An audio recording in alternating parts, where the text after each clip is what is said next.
contents.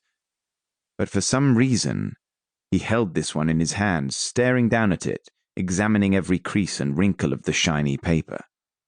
He ran his index finger over the brown parcel tape used to secure either end. He raised it to his ear, shaking it gently, listening closely for any audible clue. He looked at the handwriting of the address, wondering whether that might give him some small hint. He gave the package a slight squeeze, careful not to press too hard in case he damaged anything inside. The envelope gave slightly under his fingers, so Mike squeezed again, slightly harder. Then slightly harder again. And then the package exploded. The bang was so loud that birds instantly scattered from the trees, car alarms burst into high-pitched wailings, distant dogs barked in houses and nearby streets. Then followed a percussion of loud, sticky squelches as small, bloody parts of Mike Chapman rained down, splatting on the road, cars, pavements, and pedestrians. Chapter 1. So what's this book about, then? The old lady stood dripping in front of me, coils of white hair hemmed in under a soaked plastic rain hood. Small puddles were slowly forming around the edges of her patent leather shoes. Her breath smelt like eggs and butterscotch. It's a dark psychological thriller full of murder, mystery, and a burned-out detective desperate to catch a psychopath before he kills again, I said, forcing as much customer-friendly enthusiasm into my voice as I could. She said, her crinkled old face pursing into a pointed look of disgust. All sounds a bit predictable, if you don't mind me saying. I did bloody well mind her saying. Well, I said, the muscles in my face aching under the weight of my forced grin. This one's definitely different. Lots of twists and turns. It'll definitely keep you guessing until the end.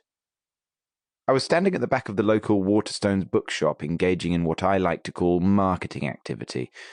In other words, I was camped behind a small table on which I'd lovingly arranged several copies of my latest, greatest thrilling crime novel, trying to ingratiate myself to the general public and people who, if they played their cards right, could be my newest fans, and if they played their cards wrong, might just end up with a boot up the backside.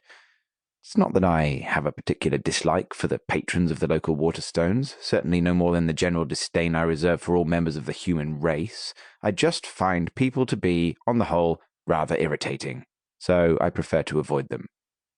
I am, however, also a realist. No matter how much we like to think otherwise, we novelists need readers. There's no point in writing a book, and certainly no way to make money from one if nobody ever reads it. And in today's competitive world of book publishing, in order to be anything of a success, a good author needs to leave the sanctuary of their writing room and engage with their readers and potential readers.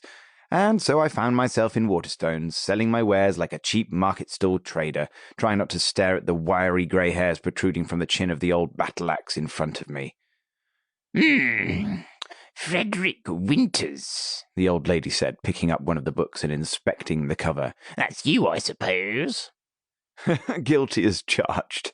I coughed out my best fake laugh. Never heard of you. It was more an accusation than a statement. Well, that I can't help you with, I'm afraid, I said, wishing the old bat would either buy the book or piss off to the undertaker's next door and book a one-way trip to the crematorium. It's very good, though, if I do say so myself, and it's my 10th book, so I should know what I'm doing by now. Her eyes returned to scrutinizing the cover as if she were looking for some mark of quality.